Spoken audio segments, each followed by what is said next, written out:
mirar en el Nuevo Testamento en esta mañana el pasaje de Mateo capítulo 5, versículos 33 al 37.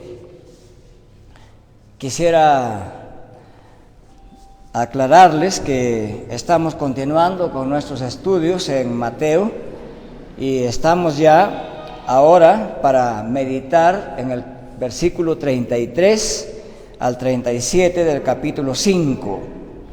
Este todavía es el cuerpo principal del Sermón del Monte. Y en esta parte, el cuerpo principal del Sermón del Monte trata de la justicia superior del reino que Cristo ha inaugurado. Entonces continuamos hoy tratando el cuerpo principal del Sermón del Monte. La semana pasada hemos explicado que Jesús enseñó que el divorcio por causa injustificada o por causas triviales para volver a casarse es igual que el adulterio. Hoy voy a explicar los versículos 33 al 37 del capítulo 5 de Mateo. En estos versículos, Jesucristo, el Mesías, dejó establecida la enseñanza acerca de los juramentos o de los votos, de las promesas que uno hace usando el nombre de Dios.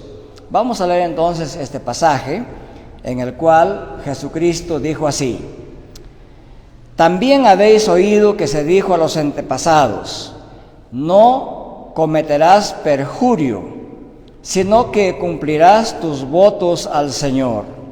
Pero yo os digo, no juréis de ninguna manera, ni por el cielo, porque es el trono de Dios, ni por la tierra, porque es el estrado de sus pies, ni por Jerusalén, porque es la ciudad del gran rey, ni jurarás por tu cabeza, porque no puedes hacer blanco o negro ni un solo de tu cabello.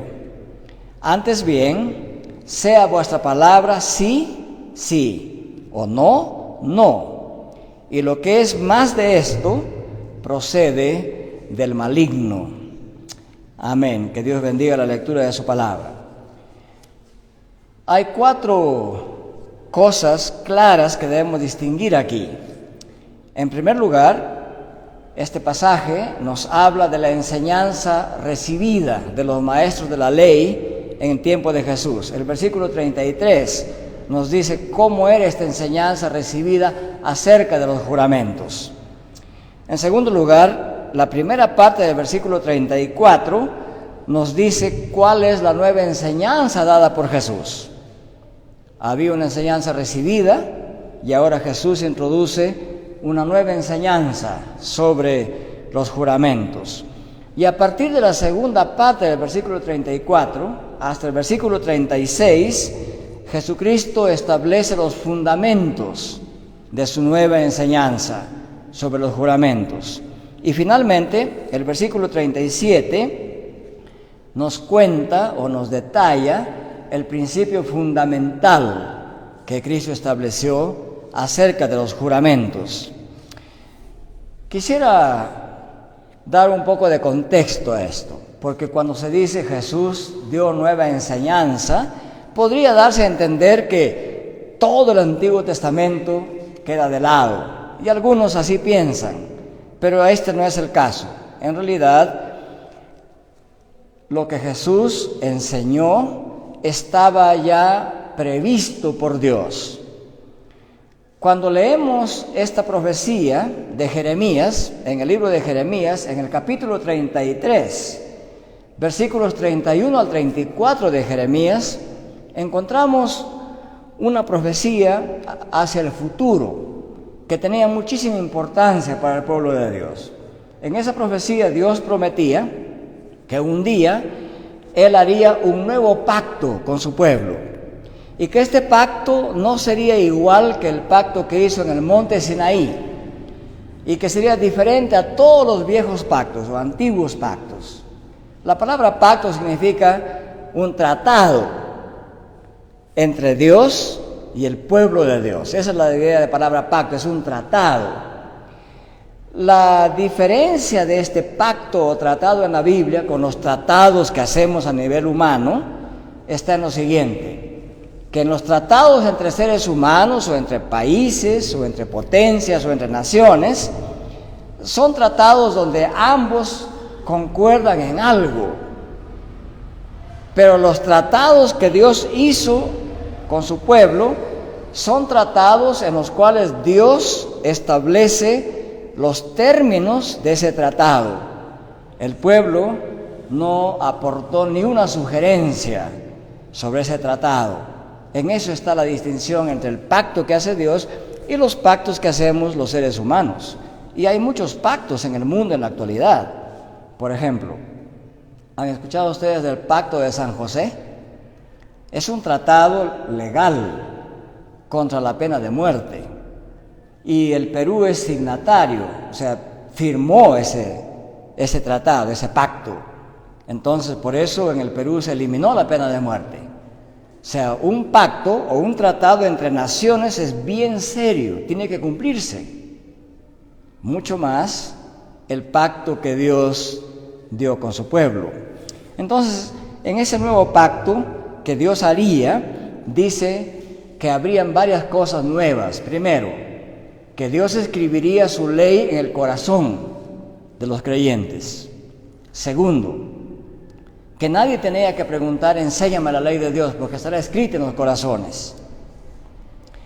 Y entonces, Jesucristo ha inaugurado este nuevo pacto que se profetizó en Jeremías 33. ¿Cómo lo sabemos?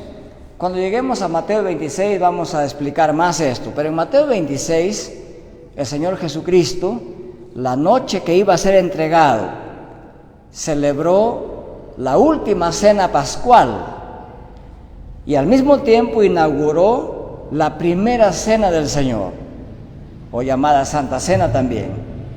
Y al inaugurar esta Santa Cena, el Señor Jesucristo en especial, en la segunda parte de la cena, cuando Él toma la copa y dice esas palabras: esta copa es el nuevo pacto en mi sangre, bebed de ella todos.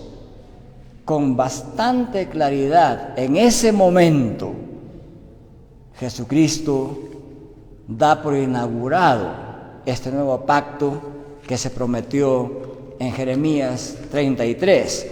Y como parte de este nuevo pacto, Jesucristo entonces establece la nueva regla del reino de Dios, la nueva justicia, las nuevas normas. Pero esas nuevas normas no eran normas totalmente nuevas. La mejor manera de expresar nuevo pacto, es decir, es un pacto renovado. Y Jesucristo renueva las normas del antiguo pacto, interpretándolas conforme a la intención de Dios.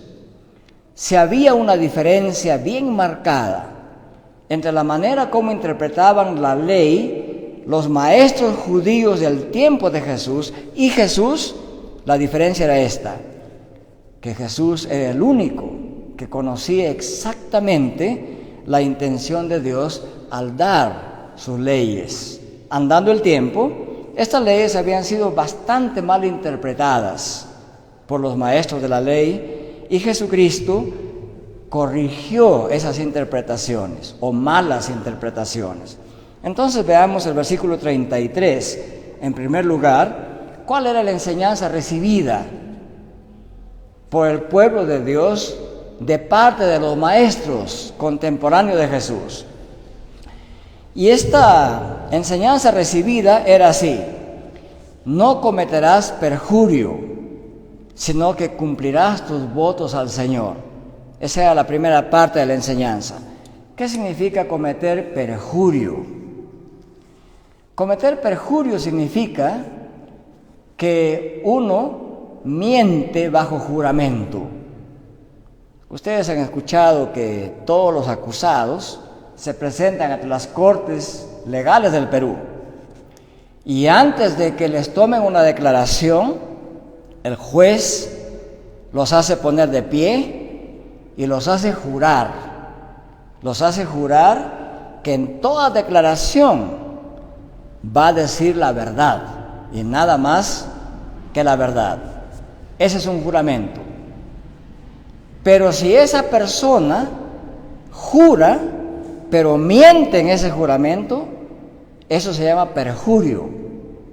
Y en el Perú y en todo país, esto está penado fuertemente por la ley.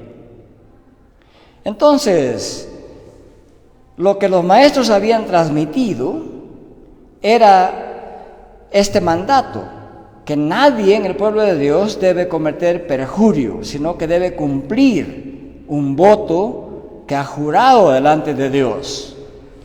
Y este mandamiento no se encuentra en un solo versículo de la Biblia, se encuentra por lo menos en 3 pasajes, hay muchos más, pero en 3 pasajes aparece este mandato.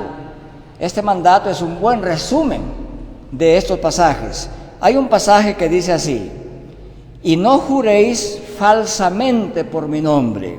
Jurar falsamente es cometer perjurio, profanando así el nombre de tu Dios, dice Jehová. Está en Levítico 19:12. En otro pasaje, en Números 32, se decía así: cuando alguno hiciere voto a Jehová, o hiciere juramento ligando su alma con obligación, no quebrantará su palabra, hará conforme a todo lo que salió de su boca. Números 32. Y en el pasaje que hemos leído, antes de leer Mateo, en Deuteronomio 23, 21 al 23, se lee así: cuando haces voto a Jehová tu Dios, no tardes en pagarlo, porque ciertamente lo demandará Jehová tu Dios de ti, y sería pecado en ti. Mas, cuando te abstengas de prometer, no habrá en ti pecado. Pero lo que hubiere salido de tus labios, lo guardarás y lo cumplirás, conforme lo prometiste a Jehová tu Dios, pagando la ofrenda voluntaria que prometiste con tu boca. Entonces, en estos pasajes claramente se enseña lo siguiente: que todo voto a Dios mediante juramento es obligatorio cumplirlo. Así de claro. Cualquier cosa que uno prometa a Dios, tiene que cumplirlo. Y si no lo cumple, uno se convierte en pecador delante de Dios. Todo voto.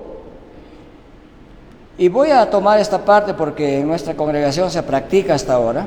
Ustedes han visto que hay una parte donde uno da una ofrenda a Dios. Las ofrendas son voluntarias. Nadie está obligado a ofrendar lo que la iglesia le imponga. La ofrenda es completamente voluntaria. Y el apóstol San Pablo enseña que cada primer día de la semana, o sea, como hoy, cada primer día de la semana, dice, cada uno ofrende a Dios lo que propuso en su corazón. O sea, Dios es tan bueno que nos deja en libertad para ofrendar. Y uno cada día, primer día de la semana, uno dice, muy bien, hoy día voy a dar 10 centavos para el Señor. Y eso lo cumple. Mientras no lo diga, es voluntario. Es decir, usted de su voluntad propone lo que puede dar. Aún el diezmo, la Biblia dice, cada uno diezme de lo que gana. O sea, si no gana, no diezma. Explico esto porque algunas personas se hacen problema con eso. Dicen, uy, no traje mi diezmo, hoy sí Dios me va a castigar. No tengo para diezmar. Bueno, si no tiene, no diezma. O sea, Dios no le obliga a hacer lo que usted no puede hacer. Eso es lo bueno de parte de Dios. Es más, el diezmo es la mínima parte. El 90% Dios nos ha dado libertad de uso. Y Él se ha dado como derecho Dios voluntariamente. Si usted gana un sol, diezma 10 centavos. Y uno se pregunta, ¿10 centavos me hará pasar hambre? La respuesta es claro que no. Si gana 100 soles, da 10 soles no le deja de hambre. O sea, nunca fue el propósito de Dios afectar la economía de su pueblo. El mínimo que el pueblo contribuye a Dios era una manera de agradecer por la inmensa bendición de Dios. Entonces, el diezmo y la ofrenda, aunque son parte de lo que Dios demanda de su pueblo, la ofrenda es completamente voluntaria. Nadie está obligado a dar más allá de lo que puede, aunque algunos lo hacen. Había una congregación en un lugar llamado Macedonia. Macedonia por un buen tiempo fue parte de Grecia, pero en ese pueblo de Macedonia la gente era bien colaboradora, y el apóstol Pablo tiene un gran testimonio de ellos.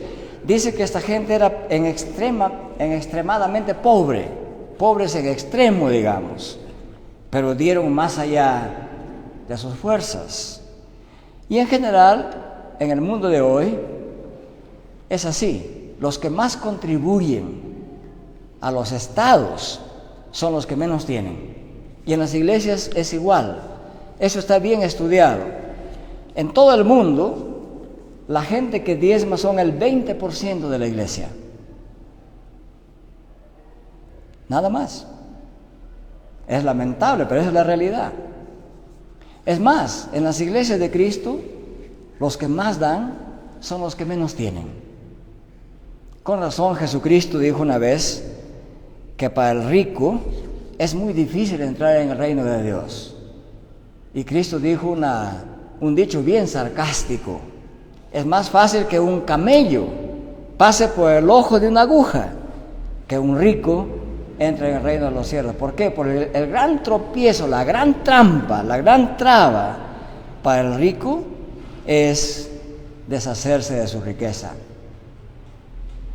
En cambio, al pobre no le hace tanto problema esto. Bueno, entonces, cuando uno promete algo a Dios, ya sea ofrenda o cosas que quiere hacer, tiene que cumplirlo. Esa es la enseñanza.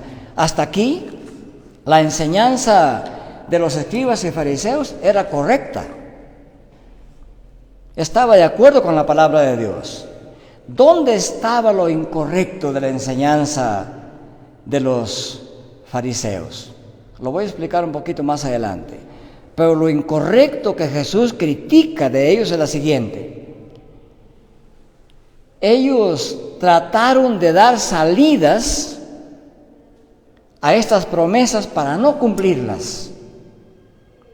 Entonces decía: mira, si tú juras, pero no juras por el nombre de Dios, sino por el cielo, o por la tierra, o por esto, o por el otro, o por tu propia cabeza, por tu propia vida, eso no es jurar por el nombre de Dios, por lo tanto no estás obligado a cumplir. Y de esa manera trataban de enseñar a la gente que es posible jurar sin ningún riesgo de castigo de Dios. Y eso es lo que Cristo critica. No critica la primera parte. Cuando los escribas y fariseos decían: no perjurarás, o no cometerás perjurio, o no jurarás falsamente, era una enseñanza correcta. Pero cuando los fariseos y escribas enseñaron que se podía jurar por algo que no sea Dios y no se tiene que cumplir, no hay pecado, decían ellos. Jesús dice: no, ustedes están equivocados al enseñar esa parte. Eso no es correcto. Y lo va a explicar Jesús más adelante. Esperemos un ratito hasta que lleguemos un poquito más adelante. Entonces, en la primera parte, digamos que Jesús cuestiona la enseñanza recibida, no en su totalidad. Cuestiona aquella parte que enseñaba que uno puede salirse del juramento y no cumplirlo si no juraba directamente por Dios, sino por algo que no sea Dios, como cielo, tierra, mi cabeza, o como dicen el día de hoy la gente, por mi madrecita, ¿no? Dios dice: no, cualquier juramento, por cualquier cosa que jures, es juramento y debes cumplirlo. Y si no lo cumples, eres reo de juicio.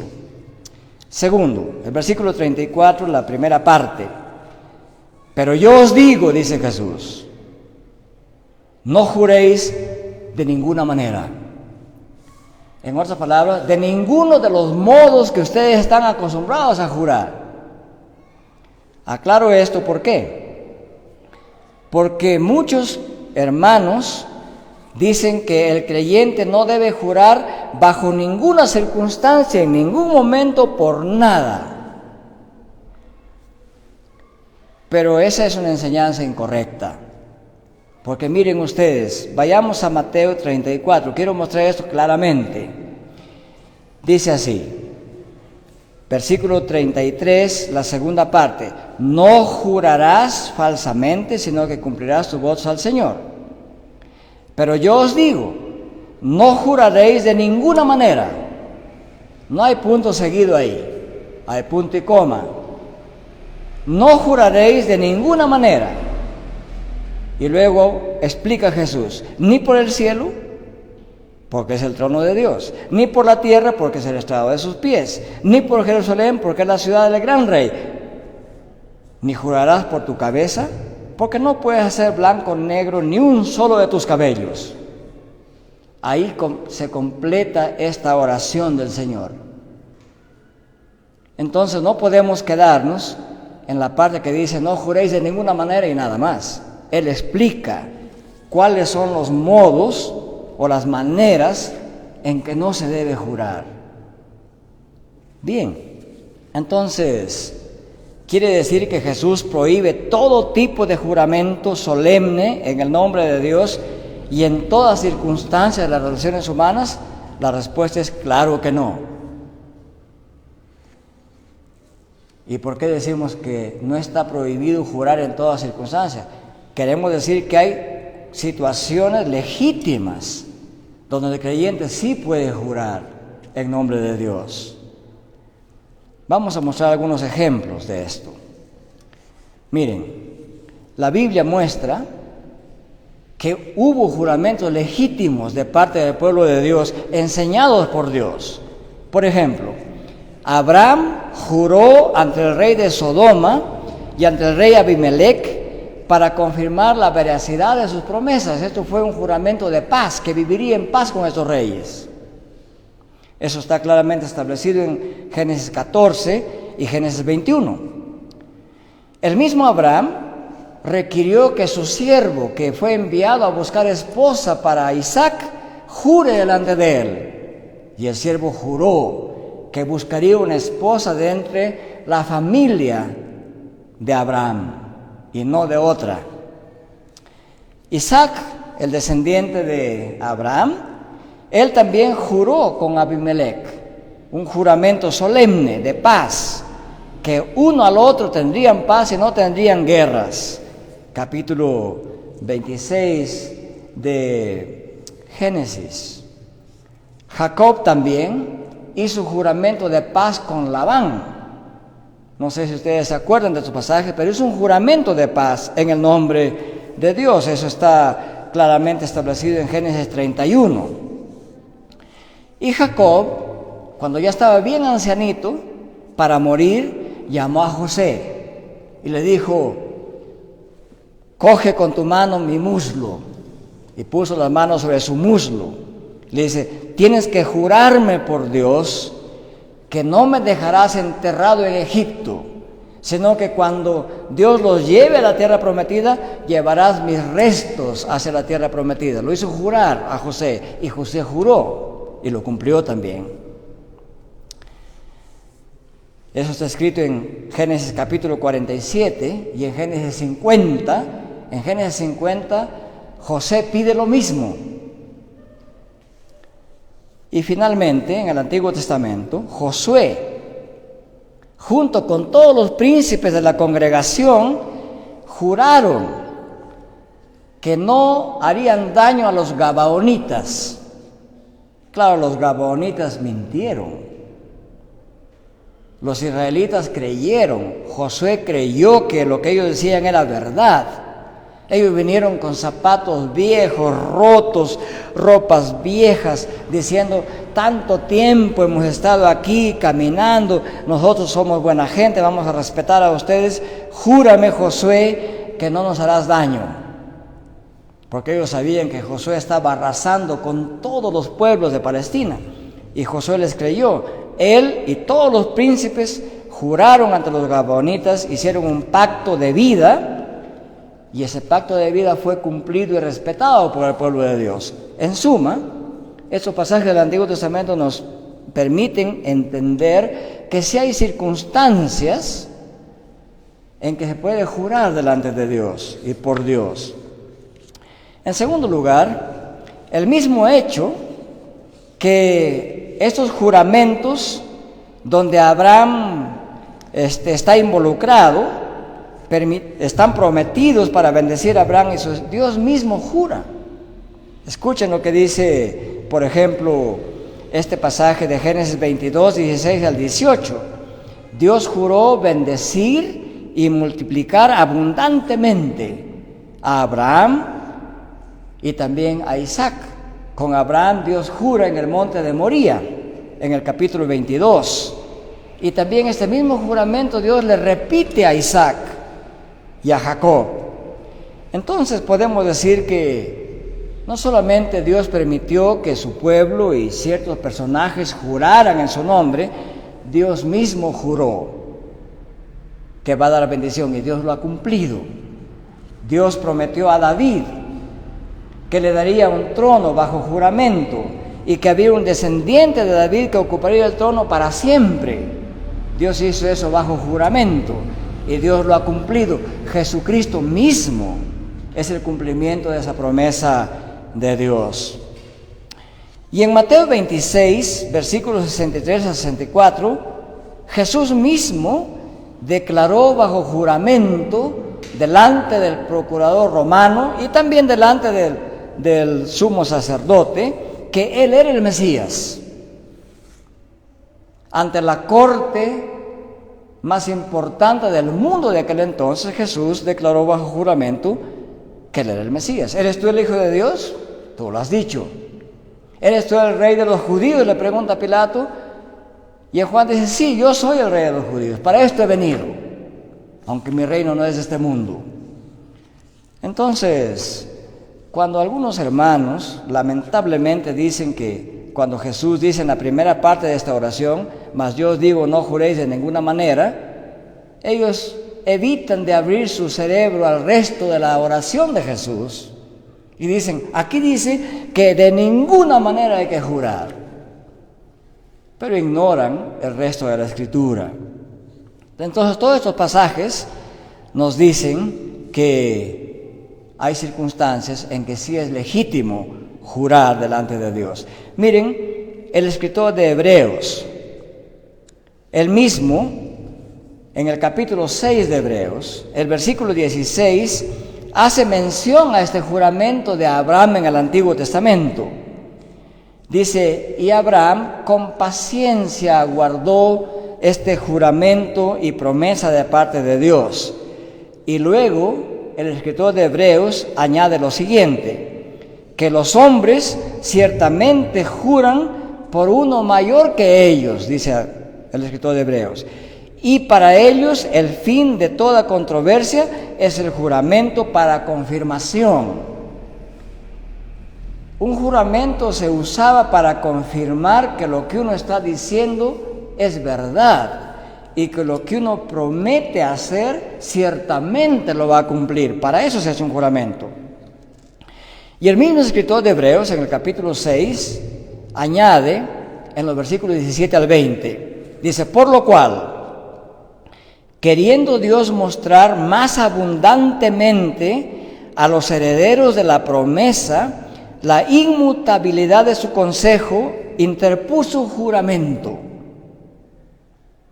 para que por dos cosas inmutables, en las cuales es imposible que Dios mienta, tengamos un fortísimo consuelo los que hemos acudido para agarrarnos de la esperanza puesta delante de nosotros, la cual tenemos como segura y firme ancla del alma, y que penetra hasta dentro del velo, donde Jesús entró por nosotros como precursor, hecho sumo sacerdote para siempre, según el orden de Melquisedec.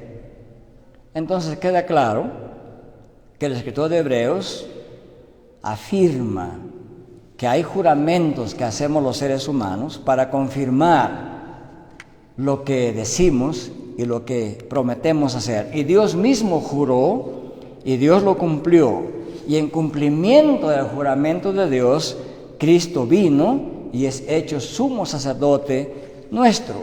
Entonces, además de lo que dice Hebreos, por el mismo hecho que de manera explicativa Jesucristo añade la primera parte de esta sentencia o oración que dice: mas yo os digo, no juréis de ninguna manera. Él añade: ni por el cielo, porque es el trono de Dios, ni por la tierra, porque es el estrado de sus pies, ni por Jerusalén, porque es la ciudad del gran rey. Ni jurarás por tu cabeza, porque no puedes hacer blanco o negro un solo de tus cabellos. Entonces, cuando Jesús dice no juréis de ninguna manera, luego menciona las maneras en que no se debe jurar.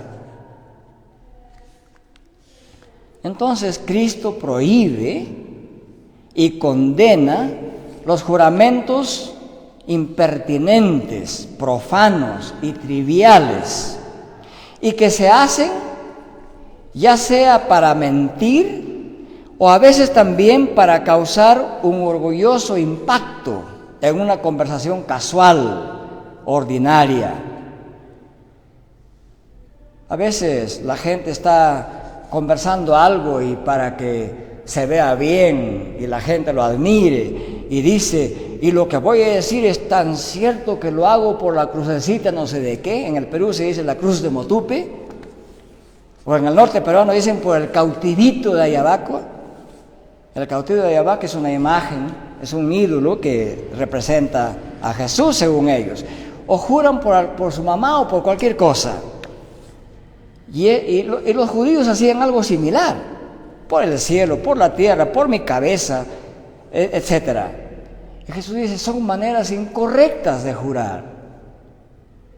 No se debe jurar de esa manera. Prohíbe, condena el juramento superficial, trivial, ordinario y además abusivo. Entonces, eso es lo que Jesús prohíbe. Y Jesús lo prohíbe, ¿por qué? Porque ellos, basados en esos juramentos, porque pensaban, como no son directamente en el nombre de Dios, Dios no está involucrado, no caemos en pecado si no lo cumplimos. Y Jesús dice: incorrecto. No puedes jurar por el cielo, porque el cielo es el trono de Dios, ahí vive Dios, Dios ha creado todo esto. No puedes jurar por la tierra porque es el estrado de los pies de Dios. No puedes jurar por tu cabeza porque no tienes control sobre tu vida. Jurar sobre mi cabeza no significaba sobre mis pelos necesariamente. Significaba por mi vida. Esa era la idea. Que me maten si es que no cumplo. Pero tú eres hechura de Dios. Es decir, no es posible jurar por algún objeto de la creación sin involucrar a Dios. En otras palabras, así jures por una piedra, puesto que es creación de Dios. Esa es la consecuencia de esta lógica. Estás equivocado, no debes jurar. No debes jurar de esas maneras triviales. Más bien, tienes que hablar la verdad. No uses cosas para mentir. No uses cosas para salirte de tu juramento. Cumple con tu juramento. En el Nuevo Testamento, el apóstol Pablo, en particular, él mismo jura ante Dios, invoca a Dios como testigo de que el evangelio que está diciendo es verdadero. Eso está en Romanos 1:9, en 2 Corintios 1:23 y en Filipenses 1:8 y en Tesalonicenses 2:10, en Gálatas 1:20. y en Apocalipsis 10:6 también. Entonces, de hecho, Jesús permitió que el propio sumo sacerdote lo pusiera a él bajo juramento en Mateo 26. Entonces, con esto, Jesús está enseñando, no que no se jure en ninguna circunstancia, pero que no se jure de maneras inapropiadas, de maneras triviales. Los juramentos solamente deben usarse en asuntos de gran importancia, y así lo enseña nuestra confesión de fe también, especialmente en el capítulo de la confesión de fe, el capítulo 22, se enseña claramente esto, por asuntos de importancia, y solamente deben tomarse respecto a aquellas cosas que uno sabe que son verdaderas, que son cosas buenas y justas, y no hay que jurar por cosas triviales, porque sería tomar el nombre de Dios en vano. Un juramento legal debe entenderse claramente y no debe ser uno coaccionado a jurar. A veces algunos tenemos que declarar ante las cortes, y antes de jurar ante una corte hay que entender bien de qué trata el juramento. Hay que examinar bien, y entonces uno puede hacer el juramento. En la iglesia también se hace juramento a las juntas directivas, se toma juramento a los presbíteros, a los pastores. Entonces, uno no puede estar obligado a hacer lo que es pecaminoso bajo juramento. Si uno se da cuenta que lo quieren hacer jurar sobre algo que es pecaminoso, no acepte ese juramento. Por lo tanto, los protestantes repudiaron aquellos votos que se obligaban en la iglesia, que eran incorrectos. Por ejemplo, se obligaba a los sacerdotes a hacer votos monásticos o votos de celibato para que nunca se casen. Y bueno, hay historias muy tristes sobre esto. Los pobres sacerdotes tienen que ocultar sus pecados sexuales para evitar decir que han quebrado sus votos. Entonces, lo que Jesucristo prohíbe son los votos ilegítimos, por cosas triviales, bajo maneras triviales. No es que prohíba que en todas circunstancias se pueda hacer un juramento. Bien, eso nos lleva a los versículos 34, la segunda parte, hasta el versículo 36, que nos dice así el Señor: yo os digo, no juréis de ninguna manera, ni por el cielo, porque es el trono de Dios, ni por la tierra, porque es el estrado de sus pies, ni por Jerusalén, porque es la ciudad del gran rey, ni por tu cabeza, porque no puedes hacer blanco o negro ninguno de tu cabello. ¿Qué principio o qué fundamentos hay aquí en esta enseñanza de Jesús? Bien, aquí están los fundamentos. Jesús enseña que al jurar por el cielo se involucra a Dios, porque es el trono de Dios. Por eso prohíbe este juramento por el cielo. Y también dice que no se puede jurar por la tierra, porque es el estrado de los pies. Dios queda involucrado. No se puede jurar de esa manera. Tampoco se puede jurar por nuestra propia cabeza, porque no somos dueños de la vida. Dios es el único dueño de la vida. Por lo tanto, Dios queda involucrado cuando uno jura por su vida. Por mi vida te juro que eso es verdad, cuando es mentira. Entonces, si se jura por cualquiera de estos lugares, cielo, tierra, el templo, el santuario, etc., el juramento tiene que ser cumplido. No puedes jurar por cosas que no son directamente Dios con la intención de salirte de no cumplirlo. Tienes que cumplirlo obligatoriamente o no lo hagas. Entonces el fundamento o los fundamentos que él establece para cuestionar el tipo de juramento que se hacía en los tiempos de Jesús era que por cualquier cosa que uno jure, puesto que son cosas creadas por Dios, estamos tomando el nombre de Dios y no se debe tomar el nombre de Dios en vano. Por lo tanto, o cumples esos juramentos o no jures de ninguna o por ninguna de esas maneras, porque de todos modos estaríamos involucrando a Dios. Finalmente, en cuarto lugar, ¿cuál es el principio fundamental que Cristo establece sobre esto de los juramentos? Está en el versículo 37, que dice así: antes bien, sea vuestra palabra sí, sí, o no, no. Y lo que es más de esto, procede del maligno. Con esta declaración, Jesús establece el siguiente principio fundamental sobre el tema de votos y juramentos. Establece que es imperativo, o sea, que es de obligación, de alta importancia, que el sí o el no de un discípulo de Cristo es suficiente. Eso podría reemplazar a cualquier juramento. Tanto el sí como el no debe ser hecho con total sinceridad. Y ciertamente es mejor, en vez de estar haciendo largos juramentos, decir sí o no. Aún en cosas tan simples. Por ejemplo, si alguien me dice: hermano, ¿me puede prestar 1.000.000 de soles? Mi respuesta será: lo siento, no puedo. Nada más. No. Claro, esto es complicado.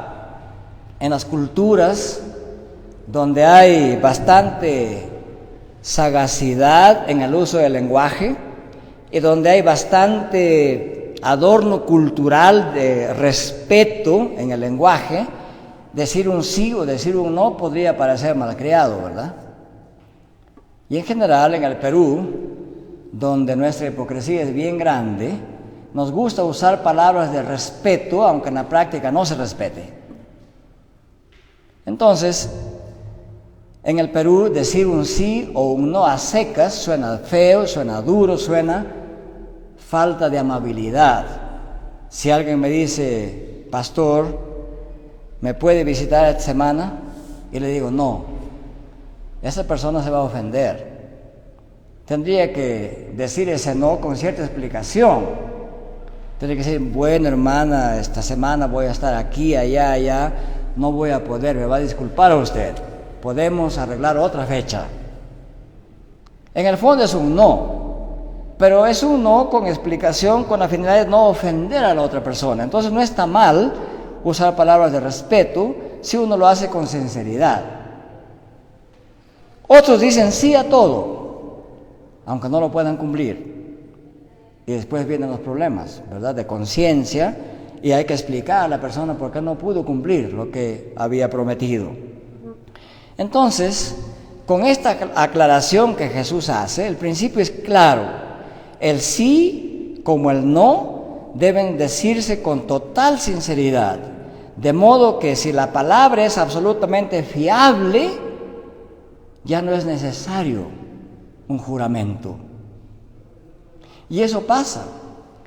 Hay muchas personas que dicen: fulano de tal, si él te dice no, realmente va a ser no. Y si te dice sí, realmente va a ser sí. Es decir, cuando la palabra que uno da es sincera, es una palabra confiable, no se necesita juramento. Cualquier afirmación de promesa más allá de un sencillo y sincero sí o no, dice Cristo, proviene del maligno. ¿Por qué dice proviene del maligno? Porque Jesús tenía claridad de dónde viene la mentira. ¿De dónde piensan ustedes que viene la mentira? En el Perú decimos: la mentira viene del hogar. Si uno se cría en un hogar donde los padres son mentirosos y enseñan a mentir, entonces de ahí viene la mentira. Y ponen ejemplos. El ejemplo clásico es este. Ahí está el papá muy piadoso, la mamá muy piadosos ambos, pero están muy ocupados y en eso tocan la puerta, tocan el timbre. Y dice, de repente me vienen a cobrar lo que hace tiempo estoy debiendo. Y entonces mandan al niño o a la niña. Abre la puerta al niño o a la niña. Sí, señor. ¿Está tu papá? Mi papá dice que no está. ¿No? O me mandó a decir que él no está. Entonces dicen, de ahí viene la mentira. El niño se acostumbra a mentir porque descubre que su papá miente. Y claro, no falta verdad en eso. Puede ser así. Aunque uno cuando está grande, uno decide no seguir ciertas costumbres de los papás, ¿verdad? Y cuando uno es creyente, mucho más. Pero ahí no está el origen de la mentira. Jesucristo nos explica claramente dónde se origina la mentira. Dice que la mentira se origina en el diablo mismo. En Juan 8:44, Jesucristo le dice esto a los fariseos. Dice, vosotros sois de vuestro padre el diablo, porque él es padre de mentira. Entonces, Jesucristo nos quiere hacer pensar solemnemente sobre esto. Cuando queremos hablar más allá de un simple y sincero sí o no, todo el resto viene del propio Satanás, que obra en nuestra manera de ser y pensar. Por eso dice, más allá de esto, proviene del maligno. ¿Cuál sería la conclusión de estos versículos 33 al 37 de Mateo? Podemos expresar la conclusión de esta manera: que la nueva justicia que Cristo establece para el reino de los cielos, o sea, las nuevas normas de comportamiento ante Dios y ante los hombres, esta nueva ética del reino, que así se llama, en esta nueva ética del reino no hay necesidad estricta de hacer juramentos por cosas ordinarias y triviales. En nuestra patria hay muchas bromas sarcásticas sobre estos juramentos, porque es un país donde hay bastante idolatría, y a veces idolatría que se disfraza de piedad. Dice que habían unos chotanos que iban a la fiesta del Señor de Huamantanga en Jaén, nuestra ciudad de Jaén en el departamento de Cajamarca, porque también hay Jaén en España, ¿verdad? Pero Jaén de Cajamarca. Y venían estos chotanos y tenían que pasar el río. No había carretera de Cajamarca a Jaén, de Chota a Jaén. Tenían que irse por un lugar que se llama Almendral y tenían que cruzar el río Marañón y de ahí caminar 3 horas hasta Jaén. Y cuando estaban en medio del río ya se los llevaba el río. Y el Señor de Huamantanga en Jaén también es una imagen, una efigie de Jesús, y es una fiesta bien importante para toda esa parte norte de Cajamarca. Y como ya se los llevaba el río, uno de ellos dice, hay que agarrarnos todos juntos de la mano. Eran 6, y uno de ellos dice, Señor de Huamantanga, yo te voy a dar 10 velas, y el otro dice, yo te voy a dar 1000 velas, y el otro dice, yo te voy a dar 10 toros, y el último, que ya estaban casi por terminar de pasar la parte más peligrosa, le dice, oye tonto, no jures así porque es muchísimo. Dice, no, pero yo lo estoy jurando hasta que pase el río nomás. Ya se imaginan ustedes. Entonces, esto es interesante y feo contarlo. Es una broma en general, pero expresa ciertas actitudes que tenemos los peruanos en general. Entonces, en la ética del reino no hay necesidad de hacer juramentos por cosas ordinarias y triviales. Santiago nos advierte sobre esto. El apóstol Santiago dice así: pero sobre todo, hermanos míos, no juréis, y repite lo que dice Jesús, no juréis ni por el cielo, ni por la tierra, ni por ningún otro juramento. Ya él añade, expande más la enseñanza de Jesús. Ni por ningún otro juramento, sino vuestro sí sea sí y vuestro no sea no, para que no caigáis en condenación. El apóstol Pablo declaró ante los corintios que su predicación acerca de Cristo no fue un sí y un no al mismo tiempo, sino un sí en Cristo, un amén en Cristo, dice Pablo. Es decir, que la predicación de Pablo no era engañosa ni mentirosa, no variable de un sitio a otro, no era inconsistente ni vacilante ni incierta, era un sí en Cristo, quiere decir ahí el apóstol Pablo.